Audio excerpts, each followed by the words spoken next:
Welcome to NBA Breakdown Nation, where we dive deep into the stories and strategies behind the game. Be sure to hit that subscribe button and ring the bell for more insights. From the finals to nowhere, what happened to the Suns over these 4 years? The glow of the finals was still fresh, with a 64-win regular season finish. Chris Paul's aging and DeAndre Ayton's contract controversy were like undercurrents stirring. They barely beat the Pelicans, took a 2-0 lead in the semifinals, only to be flipped by the Mavericks. That collapse felt like a punch in the gut. It turns out, the script that brought them closest to the championship could also be the start of a curse. They decided to go all in with a trade, using draft picks to bring in Kevin Durant. In the first round against the Clippers, Devin Booker was like a god on earth, averaging 37.2 points per game. But in the second round, injuries struck again. Booker was left to fight alone, and Durant swung his side, but it wasn't enough. The front office believed that superstar basketball was the way to go. So Bradley Beal came with his big contract, Paul and Ayton left, the roster was reshuffled, and the coach became Vogel. However, the team chemistry just wasn't there. Young Luka Doncic led the Mavericks to a clean sweep.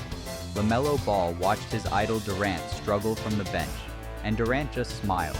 It felt like a changing of the guard. A year later, they took a step back, exiting in the first round. They thought a new coach would do the trick, so they brought in Budenholzer. They started with an 8-1 record, but injuries and trade rumors took over. Beal's limitations became clear, Booker was back to losing, and Durant just kept chasing, only to be sidelined with an ankle injury. Back in 2021, they were one of the most cohesive teams in the league. Then they decided to gamble, trading away draft picks and young players for the future, and ended up with nothing. Who will be left next year? All you can do is laugh bitterly at this story. We can blame a lot of people, but does it even matter? The Phoenix Suns just couldn't see the next dawn. Looking back at the Suns' 2024-2025 season, there's no better word than disappointment. They had a star-studded trio, but they just couldn't come together as a team. Trades and coaching changes didn't turn things around. Durant, at 36, could still turn into the Reaper in some games, but it wasn't enough to get the Suns a play-in spot in the competitive West. They finished 36-46, 11th in the West. And the worst part, their first-round draft pick is with the Rockets, and they won't have full control of their picks until 2032. What's next? Maybe this summer the Suns really need to cut their losses and start fresh.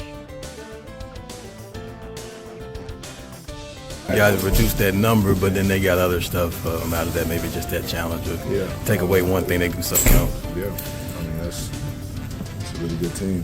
I would say they have the recipe right now, and I'd much rather them scoring over us inside the paint, inside the three-point line, rather than hitting a bunch of open threes like they did last night. Curious, just with you, obviously got off to a fast start, and Coach was saying that more needed to be done around you offensively. How'd you like maybe the looks you guys got overall tonight? I think we were getting good looks. I don't think we shot it well from three. It tends to happen to us on the road, so I think if we get off to a better start, just letting it fly with confidence, that's our best chance of being a team of that caliber. Curious, obviously you guys haven't had a losing record since 1920, and now you're having one. Just maybe how are you processing that?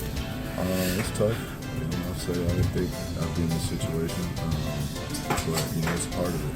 It's part of the journey. It's part of the story. So we built it up before, and we'll do it again. I trust everybody in here, so finish this thing up the right way, keep playing the right way, and already start thinking how we can prepare to get better this summer, and just continue to get it back to where it was. You guys have played them now 2 times in 9 days. Whenever you're playing a great team, is there something that you try to take away that they're doing that you can possibly do or the team kind of do?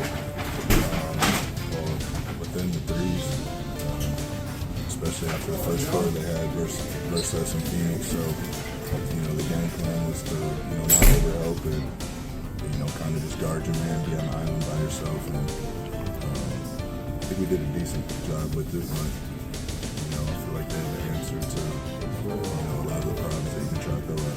Thanks for tuning in to NBA Breakdown Nation. If you enjoyed this analysis, don't forget to like, comment, and subscribe for more breakdowns and stories from the world of basketball.